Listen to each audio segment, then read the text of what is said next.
After I got out of college, I was that was Dad's one rule for me was finish college, and then we'll talk about giving you a job. If that's what you want to do. Since he didn't finish college, his thing for me was to make sure I had my college education. So when I got finished with college, I considered going on the road with Hank Williams Jr. That was a country music band that Jim Beam was sponsoring at the time, and I was pretty friendly with Hank and the band, and I'd been to a lot of concerts, and I thought about going on the road, being a road manager for him, and my father saw that if they didn't have a job for me, I might go down that path, and they quickly found me a job here at Jim Beam.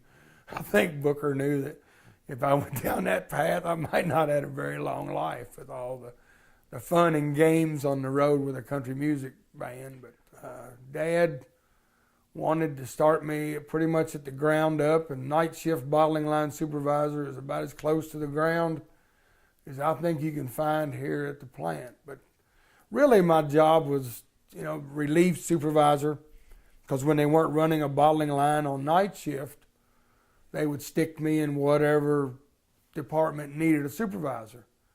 I've pretty much worked in every department. Well, I have worked in every department here at Beam, from watching the guys cut grass to the warehouse to distillery, dry house. Oh, I've never thought about leaving since I got here. It's been, once I got here, I think I've took to it pretty well. I had a good bunch of people I worked with on the night shift. They took me under their wing. Once they figured out that I wasn't a spy, being Jim Beam's great-grandson and Booker's son, when I first came to work, I know they kind of looked at me funny and thought, well, we can't do anything around Fred.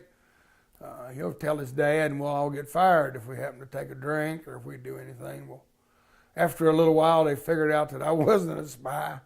As long as they got the work done, I didn't really care what went on. I was part of the crew, and they took me under, like I say, took me under their wing, and I learned a lot.